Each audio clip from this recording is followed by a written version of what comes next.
Today I'm going to show you how to make a gingerbread person in Gravit Designer. It will look something like this when we're done.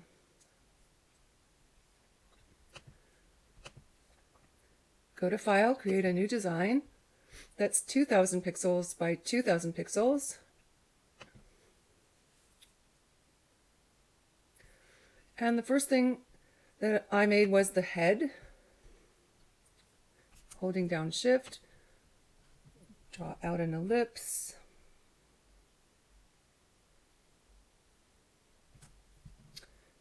And choose a fill color that's a nice cookie color. I find a lot of good browns in the orange swatch.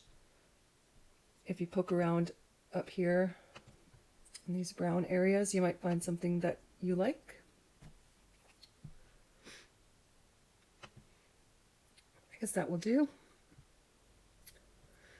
Next thing I did was make the legs with rounded rectangles.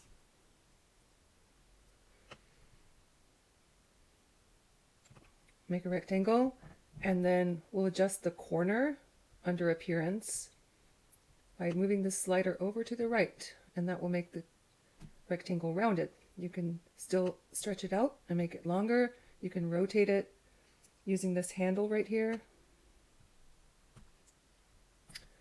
And if I hold down Alt, I can make another copy for the second leg.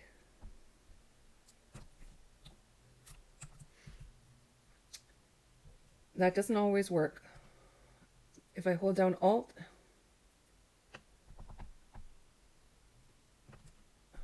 I can drag off a copy and rotate this one differently so it looks like the person's walking. That'll do for now. Next, I'm going to try and make a kind of body, starting inside the head.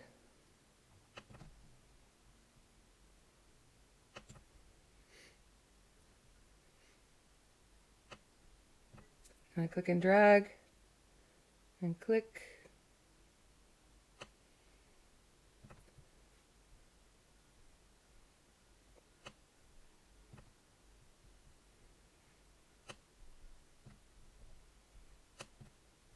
And I'm going to close my shape by clicking on the first point again.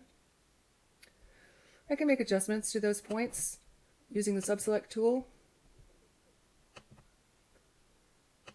I can drag out handles, see what that does, move them around, move the points. And if a point, when you click on it, doesn't have handles because you didn't click and drag the first time, you can change the kind of point it is over here in the Joint menu under Appearance.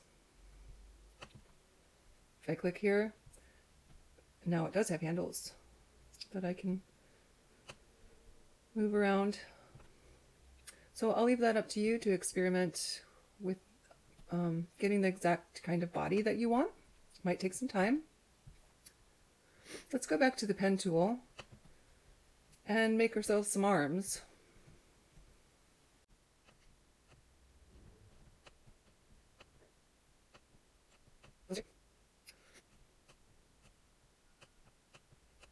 This cookie is starting to look a little lumpy, but that's okay. It still will be fun.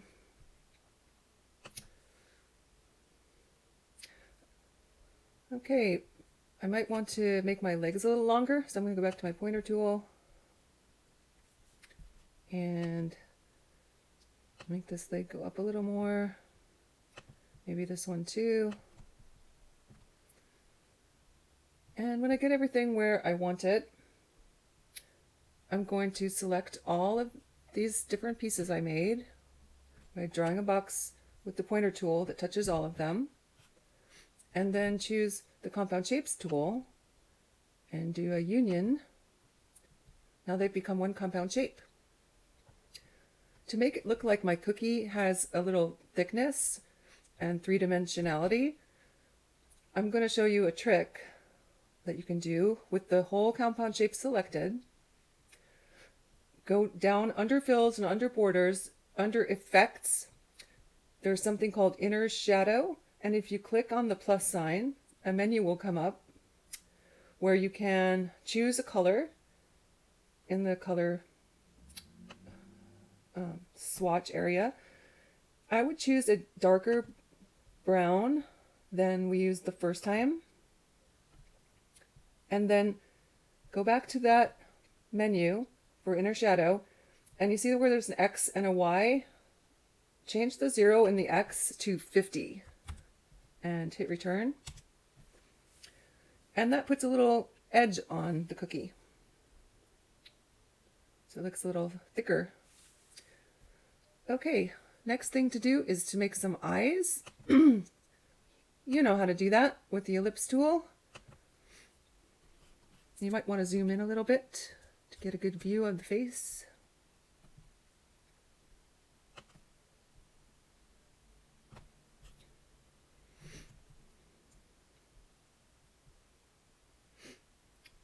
I'm going to choose green. It looks like my effect of inner shadow is still on, so I'm going to actually turn it off for the eye. Make a little highlight with another ellipse.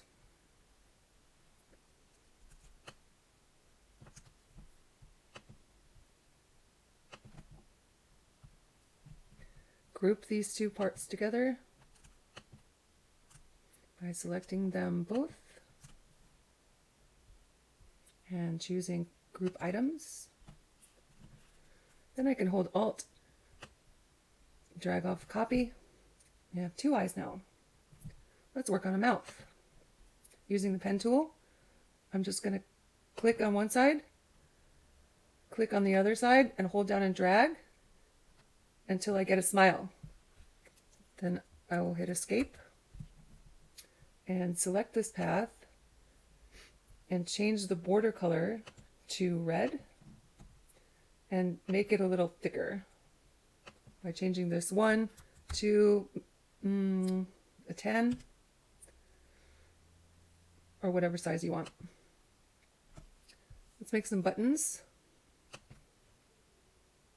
the same way.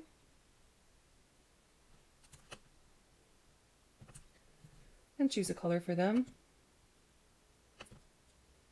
Oh, again, we've got, you see that happen? You've got the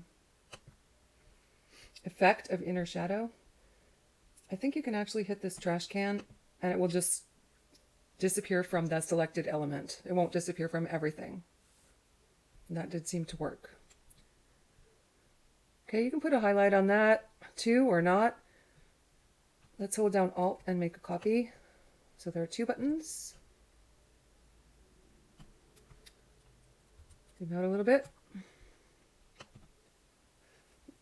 Okay, now I'm going to show you how to make icing with your pen tool. If we start on the ankles, I'm going to put my first point right here and zoom in real close.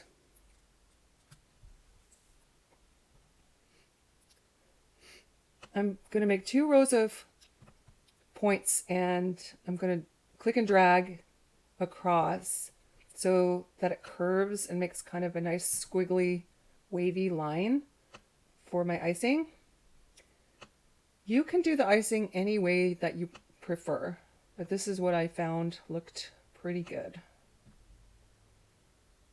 Okay, one last point there.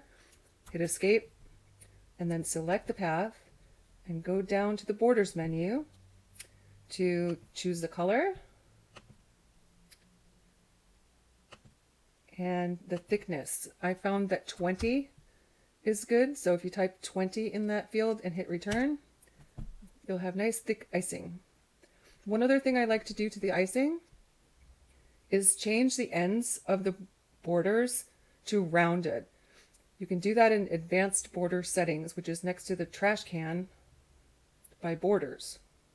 If you click on that and go to ends right at the top, choose the middle one. It says round, and that makes your ends nice and rounded like icing would be. Okay, zoom out a bit. I think it's easier to select the icing from one leg, hold down Alt, and drag it over to the other leg. And then you can rotate it with this handle and get it right into the position that you want.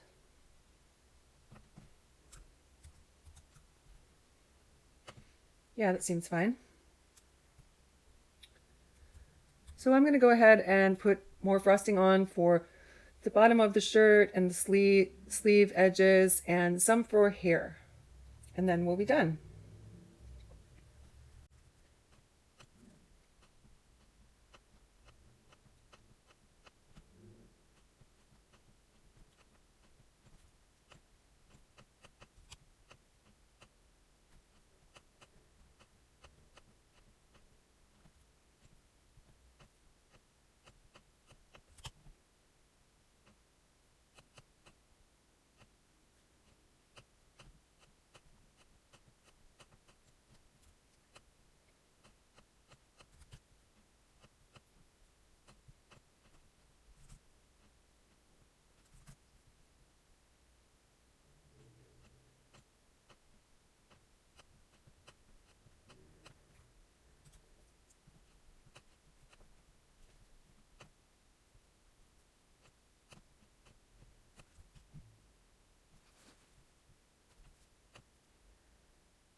And there we have it. Another cookie. Looks good enough to eat. Don't forget to save, and I'll see you next time.